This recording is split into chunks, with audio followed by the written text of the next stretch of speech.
Sabi ni Jesty, I'm sure to save face at political career, ilalaglag nila rekto si BBM sa 2028. I wouldn't be surprised. So, ito yung problema ni BBM ngayon. Because of the increasing unpopularity, plus the apparent hesitation, again, in impeachment, ayaw na ayaw kasi ng mga kaliwa kay VP Sara. Pag naamoy ng mga kakampi ni Pangulo dun sa ibang mga partido na hindi niya gusto, na hindi niya talaga patutuloyin ang impeachment ni VP Sara, magkakasira sila. Yun yung term na ginagamit ng lola ko. Ay nako, nagkasira sila.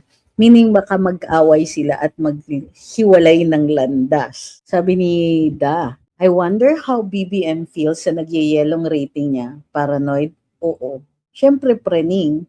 Ang ano lang nila talaga, ang tanging sinasandalan nila ngayon is parang sure na sure sila na hindi titiwalag ang military. Gayunpaman, may mga ilan kaming nakikita ng mga komento, supposedly na nanggagaling sa active service military officers with ranks from majors or colonel na nagsasabing ayaw na nila sa ginagawa ng Pangulo. Parang hindi na daw worthy of being commander-in-chief. Nakakatakot yung mga ganyang announcements. Not for the president because ipapa-court martial lang niya yung mga yan. Because nga, these officers are risking so much to say that. Ewan ko, something for us to think about, di ba? Kasi nga, so far, under General Browner, parang matumal ang response ng military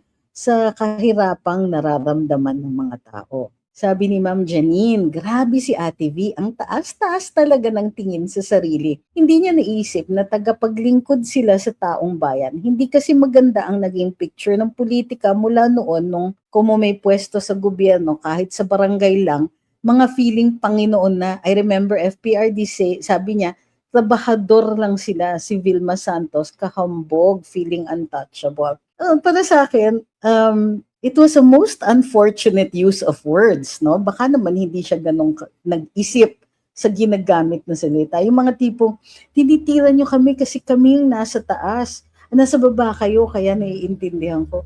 What? Di ba hindi niya naisip yung repercussions nun talaga. Alright mga kababayan, so samahan niyo akong magbigay ng komento at opinion dito nga po sa naging live ni Attorney Trixie Angeles, no? Patungkol nga po dito sa humihinang trust rating. O sabihin na nating humihina yung suporta na siguro, no?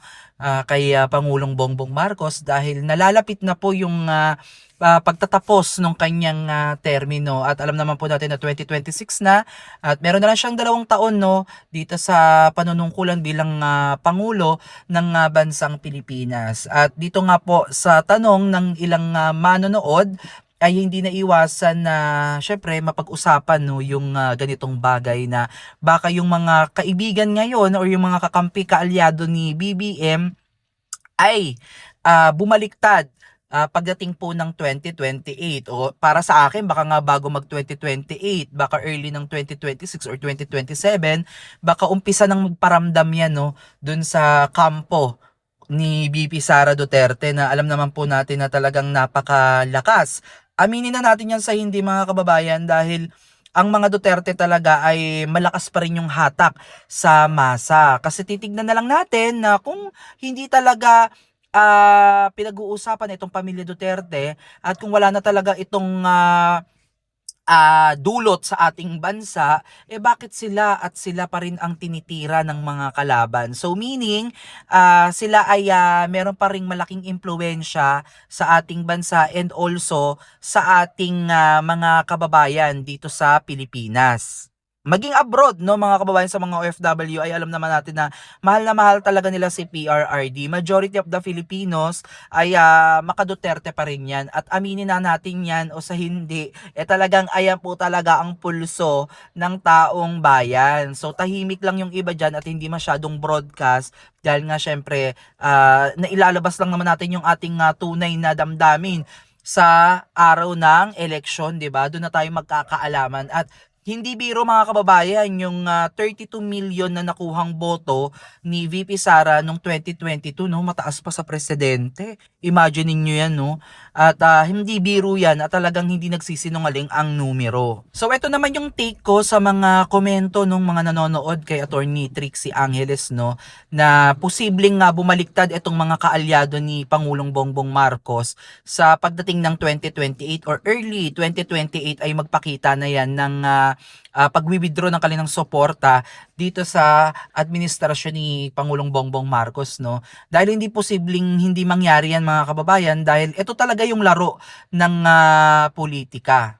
Kaya para sa akin mga kababayan, dito sa mundo ng politika, wala ka talagang matatagpo ang tunay na kaibigan. Meron at meron man siguro, 1% siguro ang garantiya na tunay na kaibigan mo yan. Kasi dito sa mundo ng politika mga kababayan, maaaring kaibigan mo yan ngayon, kaalyado mo yan ngayon, pero eventually, pagdating ng panahon ay magiging magkalaban din kayo niyan. Dahil ang tumatakbo talaga sa mga politika, yung iba dyan, talagang may mga personal interest talaga, no? Yung may mga talagang kagustuhan na maging pangulo. Siyempre lahat naman siguro ng politiko parang nangangarap talaga na maupo sa pinakamataas na pwesto, no? At iilan lang talaga yung kanilang puso ay para sa bayan, para sa mamamayang Pilipino, no? Kaya talagang kung meron mang mga ganyang tao, mga kababayan, ay dapat nating pag-ingatan at protektahan upang nang sa ganun ay maranasan naman talaga natin yung tunay na pagbabago, no? Kasi itong sinuportahan natin noon na unity, no, na akala natin ay talagang pagbubuklod-buklo rin tayong mga Filipino, ang ending mga kababayan is mas lalong nahirapan, no, ang mamamayang Pilipino at ang bansa dahil mas naging watak-watak tayo dahil dito sa ginawa ng administrasyon na ito, no, dahil nga sa mga hindi magagandang bagay na nangyayari sa ating bansa na hindi naman natin maikukubli, no. Kasi bilang isang Filipino, syempre nakikita mo din naman yung mga bagay na hindi dapat at hindi maganda para sa bayan, no. Kagaya na lang ng napakalawak na korupsyon na nangyayari ngayon sa ating bansa na hanggang sa ngayon ay sa akin ay hindi nabibigyan pa rin ng katarungan, no, dahil biruin ninyo naman yung mga nakulong mga kababayan, no, mga hindi naman natin kilala. So ang ina-expect natin is yung mga big fish, yung mga mastermind talaga kasi hindi naman kikilos yung mga nahuli na yan kung wala namang basbas mula sa itaas. So grabe naman, no, kung kumilos itong mga nasa baba na to, itong mga nakakulong nang walang knowledge ng mga nasa taas, no. Ano ka, hindi ibig sabihin hindi ka nagtatrabaho ng maayos, no, dahil hindi mo napapansin yung nangyayari sa grounds mo. So ayun lang yan, kapabayaan o talagang may kinalaman yung mga taong nakaupo ngayon sa gobyerno, lalo na yung sa mga matataas na posisyon. Pero then again mga kababayan, kahit na may mga ebidensya tayo, may mga nagtuturo na talaga sa mga taong ito, hindi pa rin sapat yan mga kababayan para sila ay makulong. Tanging ang husgado lamang ang makakapagbasbas kung guilty or not guilty ang mga tao na yan. Kaya nga, we deserve accountability and transparency. Yan yung lagi ko sinasabi sa aking mga reaction video na kailangan nating paigtingin itong accountability lalo na sa mga nakaupo dyan sa pwesto na dapat sila yung nag-aano sa atin, no, nagpoprotekta dahil tayo yung nagbabayad sa kanila, tayo yung nagpapasahod, so we deserve, no, ng maayos na serbisyo. Yung mga taxes na binabayad natin ay dapat napapakinabangan ng bansa, napapakinabangan ng taong bayan at hindi binubulsa ng iilan lamang kasi talaga nakakagalit, no. Personally nakakagalit dahil na-experience nating magbayad ng mga taxes, 'di ba? Meron tayong business, namimili tayo ng mga panggamit, pangkonsumo sa pansarili nating pang-araw-araw.